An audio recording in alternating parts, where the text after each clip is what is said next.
Chers amis, merci de nous retrouver pour ce nouveau numéro de notre chaîne YouTube qui est une chaire, vous le savez, dédiée au combat d'Henri Lafontaine, notre prix Nobel de la paix 1913, un homme qui était particulièrement attaché à l'idée de la paix, cofondateur et animateur du Bureau international de la paix, les conférences sur la paix, la Société des Nations, l'idée que l'arbitrage pouvait régler les conflits. Il en a été plus que déçu, mais reste évidemment une pensée active. Alors dans ce cadre-là, il nous a paru particulièrement intéressant de recevoir un confrère indépendant, Wilson Fache, reporter de guerre, qui vient d'être couronné, c'est le premier Belge à l'être, par le prix Albert Londres, ce qui a quelque part valeur de prix Nobel du journalisme.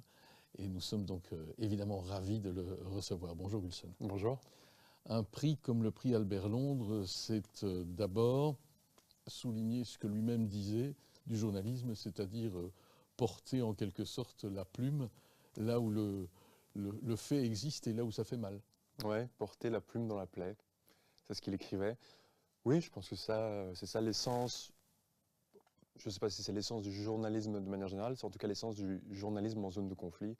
C'est ce qui est ma spécialité. On est là pour ça.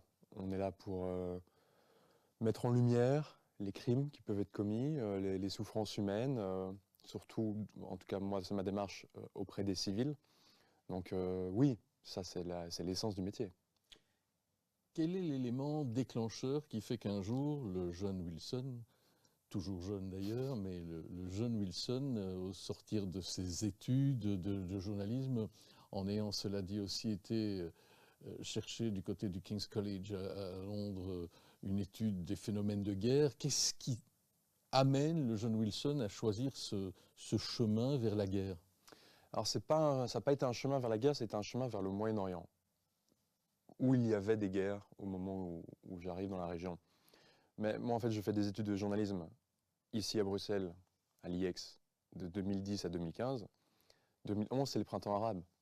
C'est les révoltes du Caire à Damas, en passant par la Tunisie et la Libye. Des révolutions et des contre-révolutions, des guerres. Et tout ça, ça berce, toute cette actualité-là berce en fait mon apprentissage du journalisme, puisque c'est à ce moment-là que je me forme. Donc ces événements ont un écho en moi. Je suis très curieux. Et donc, assez rapidement, dans le cadre de mes études, je me dirige vers la région à travers des stages de fin d'études, à travers des travaux de fin d'études. Et puis finalement, un premier terrain. Mon premier terrain, c'est l'Irak. Donc je fais une première mission. C'est en 2015, j'ai 22 ans. Et je suis jamais vraiment reparti en fait.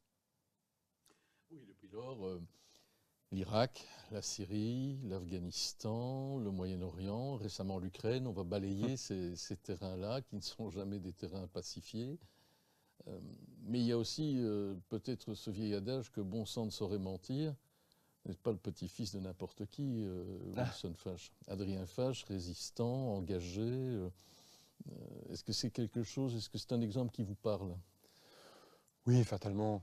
Parce que j'ai grandi avec ce grand-père et donc aussi ce symbole, même si lui en parlait peu. C'était pas un sujet de conversation, la résistance, la Seconde Guerre mondiale. Ni avec ma grand-mère d'ailleurs, qui elle aussi, à une peut-être plus petite échelle, mais a aussi été engagée dans la résistance. Non, tout ça, je l'ai découvert plus tard en fait, puisque quand mon grand-père décède, je dois avoir 20 ans, je dirais, et donc pas encore captivé par ces récits de Seconde Guerre mondiale qui me paraissaient être très très lointains. Mais c'est plus tard en fait que j'ai un peu aussi découvert tout ça, notamment via un livre, via des articles de presse.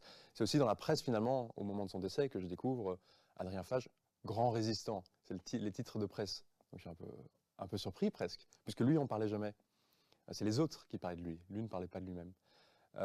Donc oui, forcément, c'est quelque chose qui est toujours là dans un coin de la tête, parce que forcément, c'est un exemple à suivre. Est-ce que d'ailleurs, en termes d'exemple à suivre, est-ce que c'est le type de personnalité qui vous intéresse lorsque vous faites les reportages? Dans la réception de votre prix, Albert Londres, pour un certain nombre de reportages bien particuliers, on va y revenir, mais on a singulièrement pointé le fait que vous aimez être au plus près des gens, rendre compte au plus près des gens. Alors quand on est au plus près des gens sur des terrains de guerre, est-ce qu'on peut rendre compte sincèrement du caractère résistant? Oui, je pense, c'est des thématiques qui m'ont intéressé, notamment en Irak, durant la guerre contre le groupe État islamique, Daesh, où j'étais très intéressé, très enclin à rencontrer des résistants aux djihadistes, des gens qui vivaient sous occupation dans une ville comme Mossoul, par exemple, qui à l'époque était en quelque sorte la capitale de ce califat autoproclamé. Et donc ensuite, à la libération, quand la coalition internationale et l'armée irakienne a tenté de reconquérir cette ville, quartier par quartier, rue par rue, on a pu aller chercher ces témoignages de gens qui, durant l'occupation, avaient résisté, des témoignages assez fascinants. Et aussi, l'autre pendant, ceux qui ont pu collaborer, ceux qui ont accueilli les djihadistes. Donc c'est les deux qui m'intéressent en fait. Moi, je ne suis pas fasciné par les héros, je suis aussi fasciné par les anti-héros. Qu'est-ce que ça nous dit en fait, au fur et à mesure de l'état d'esprit des populations aujourd'hui? Parce que les théâtres de guerre se multiplient au point même qu'on en accueille, si j'ose dire, sur le territoire européen, ce que l'on avait un peu oublié, même si les Balkans, l'ex-Yougoslavie, le Kosovo auraient dû nous rappeler que c'était toujours possible. Qu'est-ce que ça nous dit de l'état d'esprit pour l'instant des gens? Ceux que vous rencontrez, c'est quoi? Ils ne croient plus en rien? Si, je pense que justement, sur des terrains de guerre, il y a toujours un peu d'espoir, voire parfois beaucoup d'espoir. Parfois beaucoup de... Pour prendre l'exemple de l'Ukraine, par exemple, où je viens de passer 2 mois, les gens ne sont pas du tout prêts à pousser dans la direction d'un accord négocié de sortie de guerre, où les Ukrainiens et les Russes ça serait autour d'une table et les Ukrainiens accepteraient de perdre une partie de leur territoire en échange d'un retour de la paix. Ils ne sont pas du tout dans cet état d'esprit-là, ils sont dans un état d'esprit encore très combatif, malgré le fait que l'invasion dure depuis bientôt 2 ans et qu'en fait la guerre dure depuis bientôt 10 ans. Puisque le début de la guerre, c'est 2014, c'est le Donbass, la guerre entre le gouvernement et les séparatistes soutenus par la Russie. Donc, malgré presque une décennie de conflit, il y a encore un esprit très combatif, pas du tout résolu. Et c'est aussi un état d'esprit qu'on retrouve dans d'autres pays, euh, avec aussi forcément parfois beaucoup de désespoir, fatalement, dans des villes qui ont pu être détruites, des familles qui ont pu être décimées. Il y a, il y a aussi ça, du désespoir, bien sûr. Est-ce qu'on peut rendre compte de l'état d'esprit, du vécu, sans prendre parti? Moi, je crois assez peu en l'objectivité quand on est un reporter. Je pense que l'objectivité, ou tendre à l'objectivité, est important quand on a la prétention d'écrire des articles factuels, des analyses, quand on présente un journal. Je pense que là, il faut essayer de tendre à l'objectivité, même si on ne peut jamais être à 100% objectif. Mais le travail du reporter, je trouve par définition, est subjectif, puisqu'on va sur le terrain, au plus près des gens, et on donne à voir et à entendre des perspectives bien particulières. Quand je vais en Afghanistan, dans des villages très conservateurs, pro-talibans, parler à des gens qui se félicitent du retour au pouvoir des talibans, ça ne veut pas dire que je suis pro-taliban, mais ça m'adresse d'entendre cette perspective-là. Après, mes articles sont bien sûr, les faits sont vérifiés, les infos sont contextualisées, l'article est écrit avec un esprit critique, mais ça m'intéresse de donner à voir et à entendre des perspectives très particulières, y compris les perspectives avec lesquelles je suis en désaccord profond. Aussi, je trouve que c'est moins grave aussi pour le reporter de ne pas être objectif tant qu'il est honnête, tant qu'il fait ce travail de vérification des informations, tant qu'il fait ce travail de contextualisation, tant qu'il il garde un esprit critique, tant qu'il reste honnête. Donc, je pense que c'est ça le plus important. Moi, je fais confiance à mes lecteurs pour ne pas être leur seule source d'information et qu'ils aillent chercher des infos ailleurs, des reportages ailleurs, qu'ils s'informent auprès de moi, mais qu'ils s'informent aussi auprès de tout un tas d'autres journalistes et tout un tas d'autres médias, qu'ils fassent aussi leur travail finalement. Donc, je ne suis pas leur seule source d'information, donc c'est pas grave finalement si je ne suis pas parfaitement objectif. Comment l'être dans des tels terrains? Je pense que si, je vais peut-être terminer là-dessus, le reporter en zone de guerre a aussi un devoir de clarité morale, je crois. Alors c'est un grand terme, qu'est-ce que ça veut dire? Est-ce que je suis un être supérieur qui a une sorte d'ange qui flotte au-dessus de la masse, une clarité morale? Mais en vrai, je pense que c'est important de ne pas créer de fausses équivalences, de dire les forces russes qui envahissent l'Ukraine, ce n'est pas la même chose que les forces ukrainiennes qui défendent leur pays. Il n'y a pas d'équivalence entre les deux.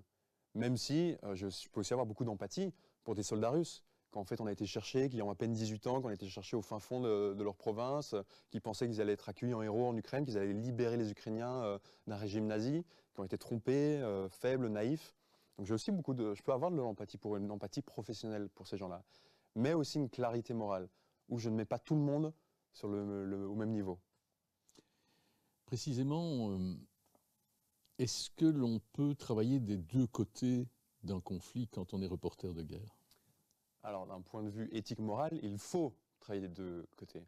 D'un point de vue logistique, c'est souvent impossible. Moi, j'ai couvert quoi? J'ai couvert la guerre contre Daesh. Il était bien sûr impossible d'aller du côté de Daesh pour faire un reportage auprès d'eux. Sur l'Ukraine, aujourd'hui je travaille en Ukraine, j'aurais beaucoup de difficultés à aller en Russie. J'aurais des difficultés à avoir l'accréditation, le visa.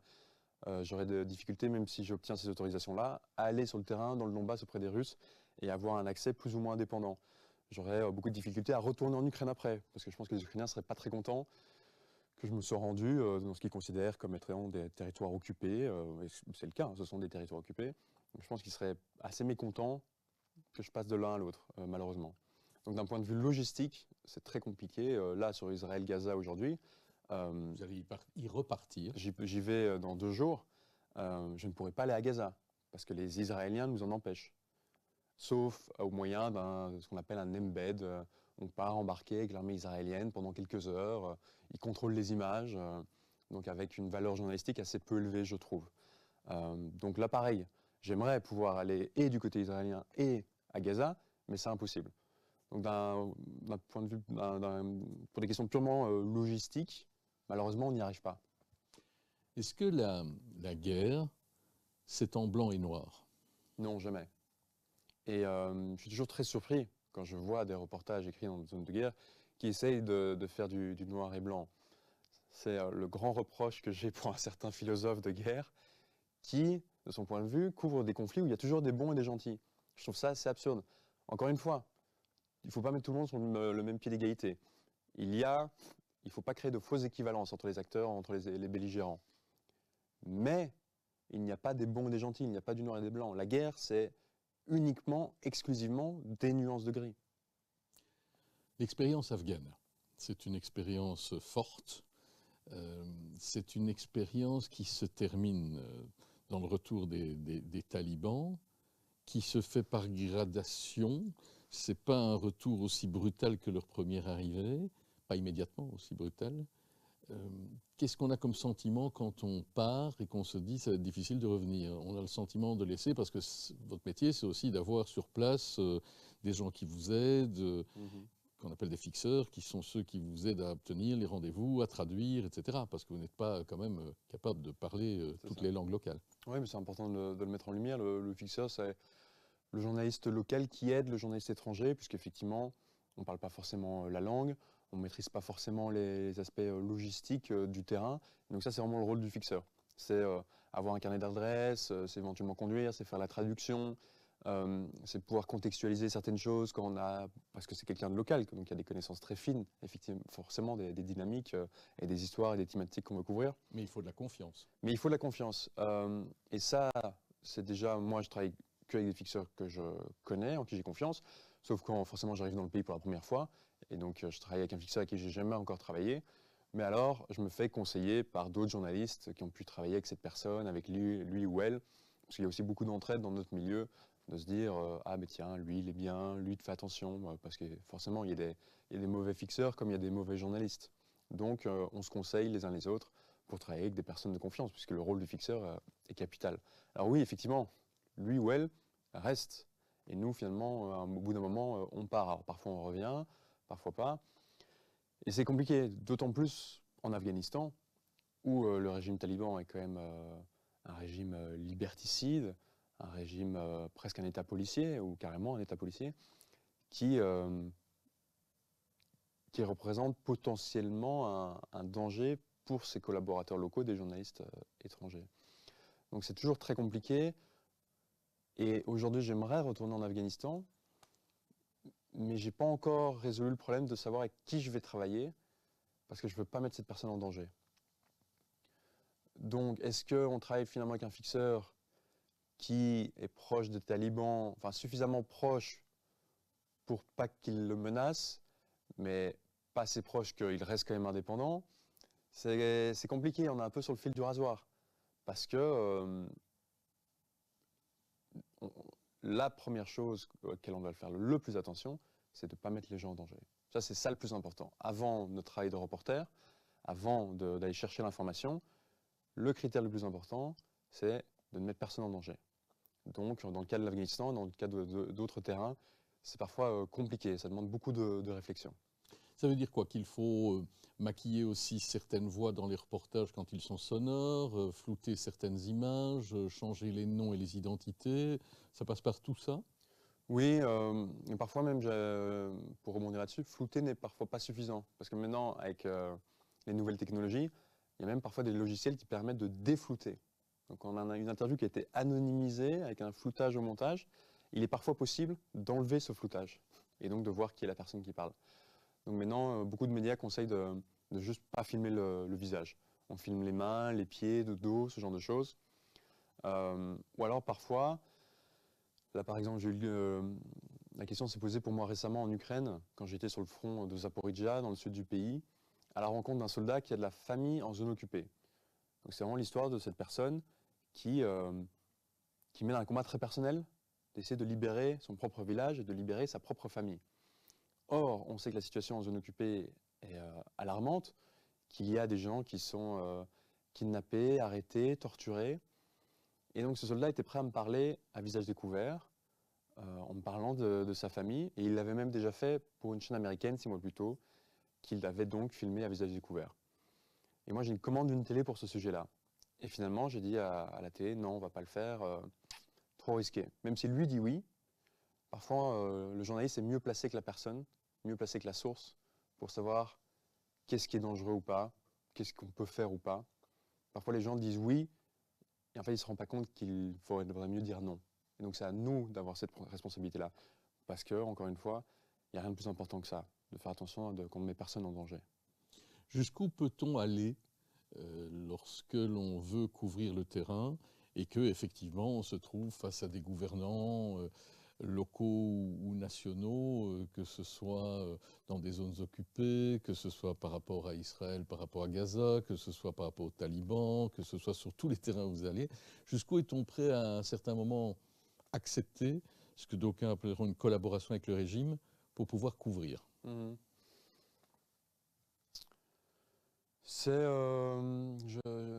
vais essayer de répondre à la question avec des exemples précis. Par exemple, sur l'Afghanistan, j'y étais 3 fois un mois. Il n'y a pas eu de collaboration avec le régime taliban. C'est-à-dire qu'à ma grande surprise, ils donnaient assez rapidement, assez facilement des accréditations aux journalistes étrangers et nous laissaient travailler quasiment en toute liberté, peut-être même en toute liberté. Il y a juste sur la question des manifestations de femmes afghanes contre le régime taliban.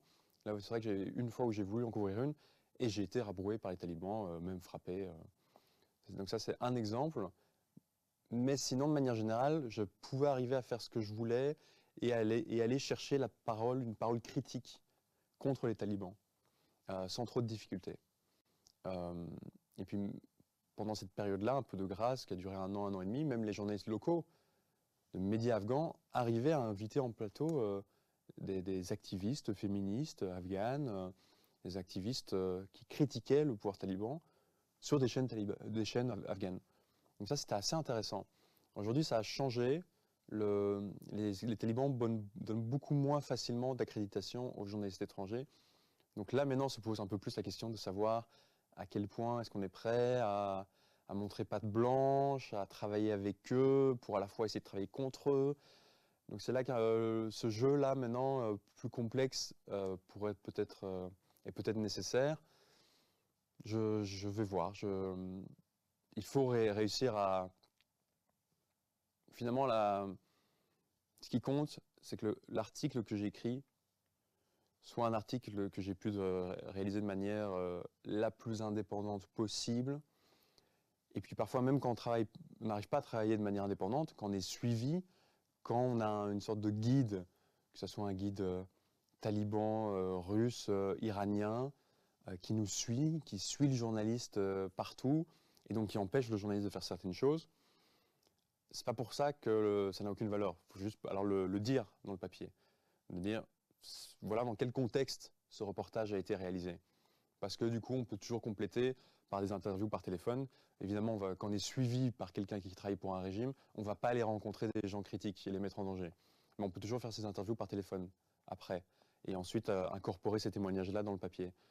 Donc, ne pas réussir à travailler de manière totalement indépendante sur le terrain, c'est pas trop grave tant qu'on se rattrape une fois au moment de l'écriture, je crois. Parce que de toute façon, on n'a parfois pas le choix. Alors sinon, c'est quoi? Sinon, on ne va pas du tout sur ces terrains-là. C'est pas non plus la solution. Est-ce que l'on peut devenir soi-même, en tout cas le papier que l'on sort ou le reportage que l'on sort, est-ce qu'on peut devenir un enjeu du conflit, sachant qu'une des parties va utiliser cela pour se donner une posture ou faire pression? C'est sûr que sur des terrains de guerre, où il y a la propagande est la plus forte, où il y a des vraies guerres communicationnelles, c'est sûr que les belligérants, les gouvernements, les régimes essayent de nous utiliser, de nous instrumentaliser. Après, ils peuvent essayer, c'est pas pour ça qu'ils y parviennent. Donc tant on a conscience de ça, tant qu'on a conscience de ces dynamiques, la chance que j'ai aussi, c'est que j'écris peu en anglais. J'écris surtout en français. Et pas toujours pour des grands médias, parfois pour des petits magazines. Et donc, les régimes en question ne retombent pas en fait sur mes papiers. Contrairement à un journaliste de la BBC, je pense que c'est beaucoup plus compliqué pour lui d'être discret sur son travail. Donc moi, j'ai un peu cette chance-là, c'est que je pense pas que les talibans vont aller me googler et réussir à retrouver tout ce que j'ai écrit. S'ils s'en donnent les moyens, ils pourraient. Mais le Hamas le fait, ou le faisait. Je ne sais pas si le Hamas en est encore capable, vu l'état des choses, vu l'état des faits, mais le Hamas, quand j'allais à Gaza, parfois, au moment où j'arrivais, me disait « Ah, on a vu que vous aviez écrit ça, ça c'est pas bien ». Je disais « Ah ok, je le referai plus ». Et je le refaisais quand même. Parce qu'au pire, j'écrivais sous pseudonyme. Je peux le dire aujourd'hui parce que je ne pense pas que le Hamas sera encore capable de contrôler comme il le faisait le travail des journalistes. Mais en fait, il y avait des tentatives de contrôle. C'est des tentatives de contrôle qui sont quasiment systématiques dans ces terrains-là, mais qui souvent échouent en fait. J'ai rarement dû faire face à des tentatives de contrôle efficaces et totales. Ni en Irak, ni en Israël, ni à Gaza, ni en Afghanistan. En Afghanistan, ça a peut-être changé, je le disais. Je verrai si j'arrive à y retourner. Souvent, il y a des tentatives, mais qui échouent. Il y a beaucoup d'incompétence aussi sur ces terrains-là, de la part des autorités. À la vérité, on ne peut que s'en féliciter, évidemment, pour vous aider dans la capacité à réagir et à produire. Mais alors, ça veut dire que toute la lumière de ce prix Albert Londres, j'ai osé le qualifier de prix Nobel du journalisme, parce que c'est comme ça qu'il est couronné, en tout cas dans nos milieux. Mais ça veut dire qu'être sous les spotlights et être le lauréat du prix, ça vous handicape? Potentiellement, oui. Potentiellement, oui. Et en même temps, ça montre aussi ce que je suis, c'est-à-dire un journaliste honnête. J'ai aucun mal à aller voir le Hamas ou les talibans aujourd'hui et leur dire oui, j'ai écrit des articles extrêmement critiques de vos régimes, mais j'ai été juste. Et tout ce que j'ai écrit est vrai, et vérifié, et contextualisé. Et j'ai aussi écrit sur l'occupation et le blocus et les tueries perpétrées par l'armée israélienne. Donc je suis critique de tout le monde et je fais mon travail avec honnêteté. C'est pas forcément un discours audible pour certains régimes, mais je pense que parfois ils sont aussi plus intelligents que ça. Ils sont plus intelligents que simplement la censure.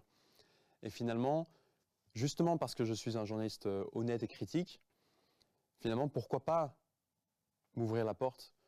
Parce que moi, je suis prêt à avoir de l'empathie, une empathie professionnelle pour tout le monde. J'ai aucun problème à aller dans Gaza aujourd'hui et même avoir de l'empathie pour des combattants du Hamas, malgré le 7 octobre. Parce que certains d'entre eux sont des gamins de 18 ans qui ont vécu toute leur vie sous blocus. Et on peut avoir une perspective empathique sans justifier quoi que ce soit, parce qu'on ne peut pas justifier l'injustifiable. Mais on peut essayer de comprendre certaines dynamiques.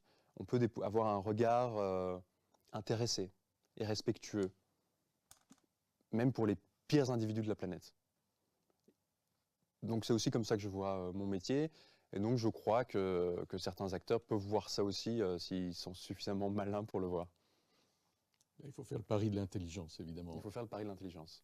Est-ce qu'il y a des gens ou des faits que l'on n'est pas prêt à couvrir?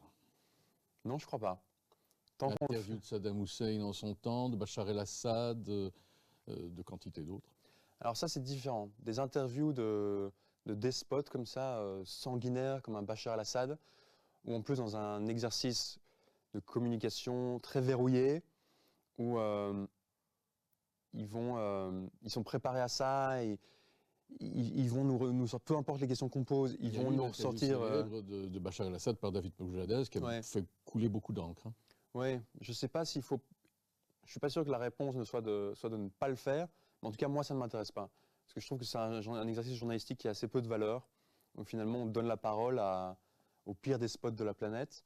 Je ne suis pas sûr que ça ait beaucoup de valeur d'un point de vue purement journalistique. Je ne dis pas qu'il ne faut pas le faire, mais moi, en tout cas, ça ne m'intéresse pas. Par contre, d'aller parler à des soutiens de Bachar el-Assad, moi, ce qui m'intéresse, c'est plutôt d'aller voir les petits, pas les généraux et les présidents et les dictateurs, mais d'aller voir les gens en dessous, les gens qui déjà ont une parole plus libre, parce qu'ils sont moins habitués à cet exercice de parler à des journalistes, qui ont une parole souvent plus vraie, moins filtrée. Donc ça, déjà, une parole plus intéressante, je trouve. Et puis surtout, bien sûr qu'il faut essayer de comprendre qui sont ces gens. Il faut comprendre qui sont les soutiens au pire régime de la planète. Parce que souvent, ce sont des régimes parfois qui sont aussi populaires. Et donc, il faut comprendre qui sont ces gens-là qui les soutiennent. Quand je vais en Afghanistan, dans un village conservateur pro-taliban, c'est un exercice impératif d'aller parler à ces gens-là. Parce qu'ils ne sont pas minoritaires. Ils représentent une grande partie des Afghans. Dans ces campagnes conservatrices, ils sont parfois plus conservateurs que les talibans eux-mêmes. Donc c'est intéressant d'aller leur donner la parole. Mais ça ne veut pas dire leur donner une parole sans vérifier ce qu'ils disent, sans contextualiser ce qu'ils disent.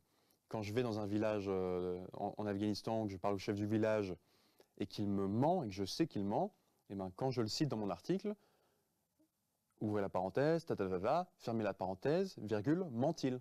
Au lieu de explique-t-il, dit-il, j'écris ment-il.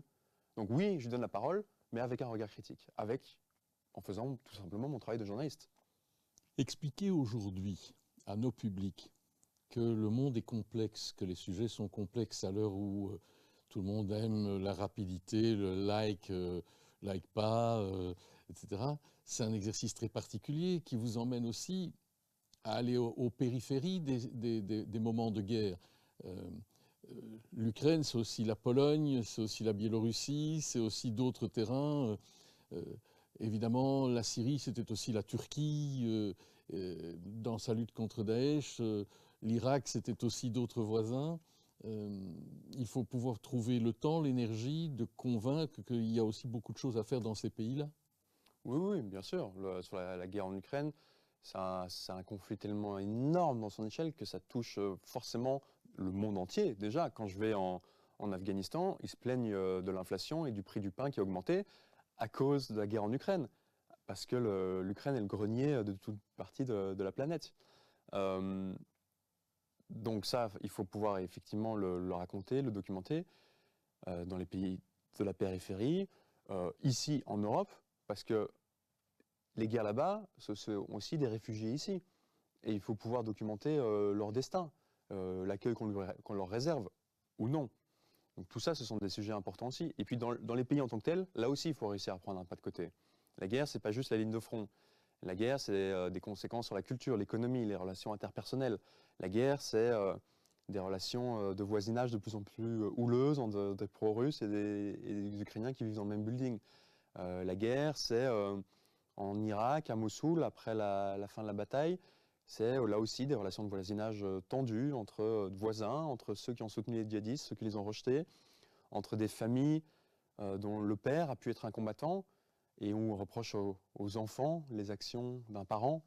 C'est tout ça aussi qui est important de raconter. C'est pas juste les bombes, c'est pas juste le front, c'est pas juste les soldats. C'est aussi revenir 5 ans plus tard, c'est aussi revenir 10 ans plus tard et raconter comment la guerre qui est terminée continue d'impacter ces gens, tout simplement. Est-ce que lorsque l'on est témoin, comme vous l'êtes, de la guerre, vous êtes les témoins pour nous, lorsque l'on est les témoins quasiment au quotidien, en tout cas à longueur d'année, de guerre sur plusieurs théâtres, est-ce qu'on peut encore croire à la paix? Il faut croire en la paix, mais forcément on a un regard un peu désabusé à force de fréquenter des terrains de guerre. Mais un terrain de guerre n'est jamais un terrain de guerre pour toute la vie. Après, c'est pas parce que les hostilités ont cessé que c'est la paix. Ça peut être, on peut passer de la guerre à la fin des combats, mais pas forcément à la paix. Parfois, l'après-guerre est encore plus dangereux parfois pour certains civils, parce que ça va être l'avènement de groupes armés qui vont aller phagocyter toutes les sphères de la société. Je pense à l'Irak avec des milices chiites soutenues par l'Iran, qui investissent les sphères de la politique, de l'économie, qui prennent le contrôle sur le terrain, installent des checkpoints, s'emparent de villages, de terres agricoles. Donc il n'y a plus de guerre en Irak. C'est pas pour ça que la situation, c'est difficile pourtant de poser un regard optimiste sur l'Irak aujourd'hui alors que la guerre est terminée. Donc croire en la paix, oui, mais sans naïveté. Henri Lafontaine était, avec d'autres, un grand adepte fondateur, Bureau international de la paix, des conférences sur la paix, une société des nations dont il a lui-même immédiatement dénoncé les limites. Il est mort en 1943, à un moment où l'issue de la Seconde Guerre mondiale ne lui était pas connue, donc on peut imaginer en plus son immense amertume dans les derniers instants. Mais il croyait quand même aux vertus de l'arbitrage international. Est-ce que lorsque vous avez l'expérience que vous avez, Wilson Fash, sur les terrains de guerre et autres, vous croyez encore en la capacité des grands organismes comme les Nations Unies, les agences des Nations Unies? Certaines viennent en aide aux populations, d'accord, mais est-ce que c'est un alibi de la bonne conscience finalement? Est-ce qu'ils sont réellement en mesure de faire et d'empêcher certains de faire? Pas vraiment, parce que si on regarde la composition du Conseil de sécurité des Nations Unies, avec des pays comme la Russie, les États-Unis, qui ont quand même des intérêts complètement antagonistes, ça veut dire que avec leur pouvoir de veto, ils peuvent absolument tout bloquer. Les résolutions contre le régime de Bachar el-Assad, bloquées par la Russie. Quand on tente de faire passer une résolution pour un cessez-le-feu à Gaza, c'est les États-Unis qui bloquent. Donc en fait, on voit qu'il y a toujours un parrain d'un certain belligérant qui se trouve à la table du Conseil de sécurité des Nations Unies. Et sur le terrain, est-ce que ces agences, d'éventuels casques bleus et autres, ce sont des alibis? Je ne sais pas si ce sont des alibis, ça dépend tellement d'un terrain à l'autre. C'est difficile de dessiner des généralités, tellement chaque terrain a ses spécificités. Mais de toute façon, ces institutions, vaut mieux qu'elles existent qu'elles n'existent pas, je pense. Mais elles ont fait la preuve aussi de leur manque d'efficacité, voire de leur manque d'utilité totale sur certains conflits.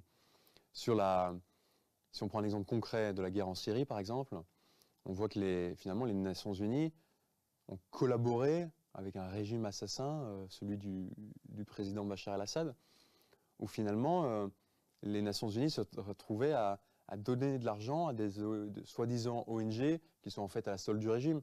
Donc les Nations Unies ont financé le régime de Bachar el-Assad.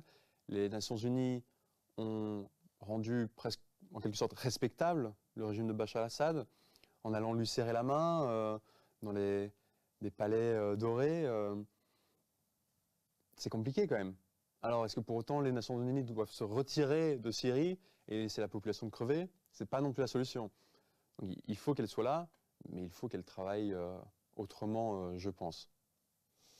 Est-ce que vous imaginez un jour après avoir couvert les terrains d'action, de guerre, les populations en but à ces guerres, en proie à ces guerres, est-ce que vous imaginez un jour bifurquer vers un autre journalisme sur des terrains pacifiques, avec des choses moins touchy? On verra. Peut-être que il se fait, ça dépendra aussi de ma situation personnelle. Peut-être que le jour où j'aurai des enfants, j'aurai moins envie de m'exposer au risque. Ou pas. Après, j'ai plein de collègues, de confrères et de consoeurs qui ont des enfants et qui sont toujours sur les mêmes terrains que moi. Donc, on verra. Peut-être que, je n'arriverai plus à travailler en zone de conflit parce que c'est un métier qui est très dur. Peut-être que psychologiquement, un jour, dans 10 ans, je dirais non, c'est fini, j'y arrive plus et que je me consacrerai à d'autres choses. C'est difficile à prévoir. Pour le moment, c'est vraiment ça que j'ai envie de continuer à faire. Euh, Après, j'aime aussi de plus en plus prendre un pas de côté, faire des sujets plus longs, pourquoi pas faire du documentaire, pourquoi pas écrire un livre, pourquoi pas donner des cours de journalisme. Donc d'avoir ces activités connexes qui me permettent aussi de passer moins de temps, peut-être dans des terrains en guerre. Là, c'est quand même, je passe 6 à 7 mois par an quand même sur le terrain, exclusivement sur les terrains de guerre ou d'après-guerre, on va dire. Donc peut-être que dans 10 ans, je passerai moins de temps, mais j'espère que je continuerai à faire ce métier-là. Je me le souhaite, oui. Quel est votre pire souvenir?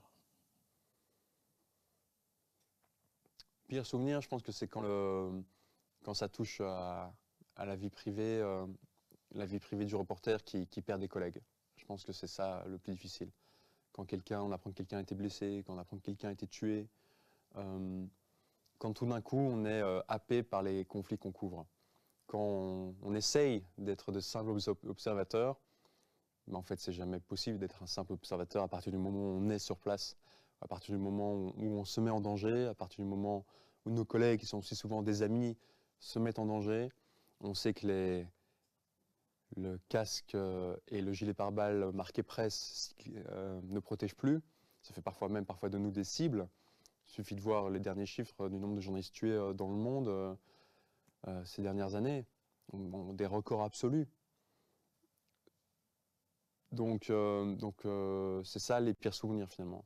C'est de perdre des collègues et des amis. Et le meilleur souvenir? Le meilleur souvenir, il y en a beaucoup, hein, c'est difficile d'en choisir un.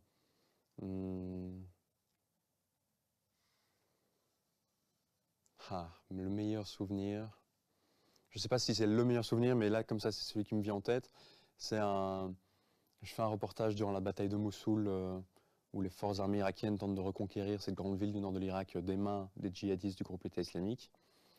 Et finalement, je me retrouve à assister à une mission de sauvetage où des soldats irakiens vont aller récupérer, chercher 3 familles d'une trentaine de personnes qui sont enfermées dans une cave depuis 3 semaines sur la ligne de front, avec très peu d'eau, très peu de nourriture, pas vu la lumière du jour depuis 3 semaines, pour tenter de rester en sécurité dans cette cave.